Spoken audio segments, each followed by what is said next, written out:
Hello, and welcome. So for this video, I decided to show you all how I draw Springtrap in my art style. How I draw characters is a simple 3-step process I learned serving my time in Guam back in 1983. And by serving my time, I mean watching drawing tutorials. And by 1983, I mean yesterday. So I'll show you the process, and hopefully it can help you not only draw Springtrap, but help you with drawing in general. Alright, let's begin. So the first part of the process is arguably the simplest part, and it is what I call creating the base layer. On this base layer, you're pretty much drawing a rough sketch of the character that almost acts like a skeleton. It allows you to plan out not just the kind of gestures or pose you want the character to be in, but it also helps you plan out the anatomy of the drawing. Depending on the pose you draw the character in, you can then plan out the foreshortening of the limbs, plan the perspective of the character, make sure the parts of the body are anatomically correct, and all that tedious yet necessary stuff to make your drawing look good.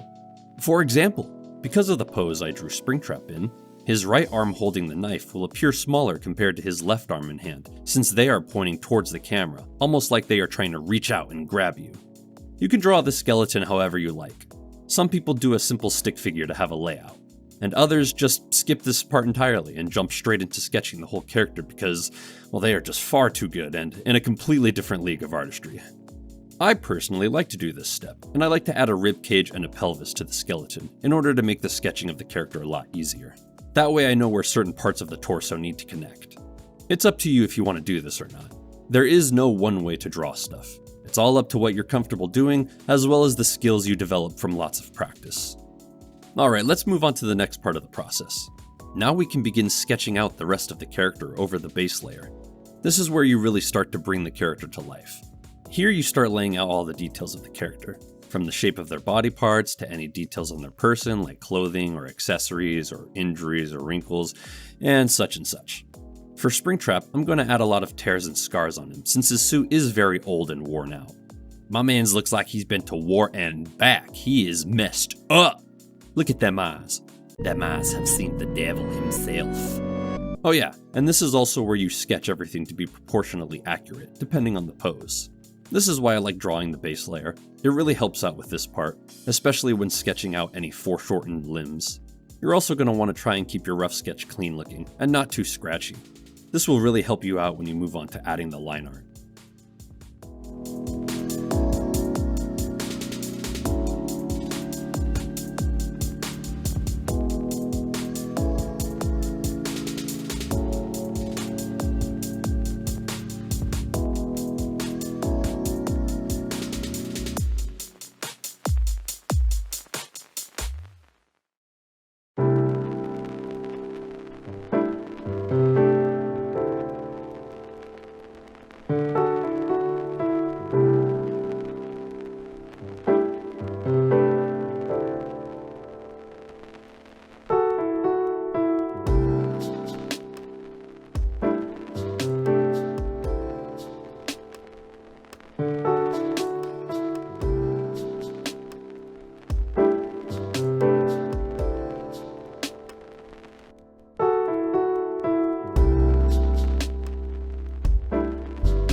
And there we go. As you can tell, this part of the process takes a bit longer than the first, and that's just because we're adding more details and starting to actually bring the whole body together. So yeah, now we move on to the final part of the process, and that is the line art. This is where you take your favorite ink pen, and on a brand new layer, you just trace over the sketch. Since my art style is very cartoonish, I like to add a thicker outline to the drawing, as if the art was from an old comic book. There's not really much else to say about this part. It's pretty simple. You're just tracing over the sketch to have clean line work. You may find some mistakes you made while sketching during this part of the process, which is perfectly fine. No one's perfect. Except Jesus! So just erase and correct any mistakes you made. It happens to the best of us.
And there's your drawing of Springtrap. Now, obviously it's not fully completed yet. From here you can add your coloring and any shading or other textures if you'd like, but that's essentially how I draw Springtrap. It's a simple 3-step process. This process could also be used for drawing any character or creature as well. You're basically sketching a quick skeleton of the character, then a rough sketch of the character over the skeleton, and then the line art and coloring. So it can be done when drawing almost anything, really. But that is how I draw Springtrap. You know, I realized as I was making this, but this turned out to be not just a tutorial on how to draw Springtrap, but a tutorial on how to draw in general. I didn't really mean for it to go that way. Oh well, it is what it is. It's all necessary information in the end. But anyways, that's pretty much all I have for this video. Thank you guys so much for watching, hopefully you enjoyed it, and let me know which character you would like me to do a drawing tutorial on next in the comments below. Thanks again for watching, and I'll talk to you all later. Peace! Thanks for watching! A quick shout out to the lads who helped fund this video, and a special thanks to all the epic mad lads who keep the lights on. I appreciate your guys' generosity so very much. Alright, that's it for this video. I know it's taking a while for me to make the next episode of Twisted Freddy, but I am working on it. It'll come out soon, so don't you worry. Alright, anyways, I'll talk to you all later. Peace!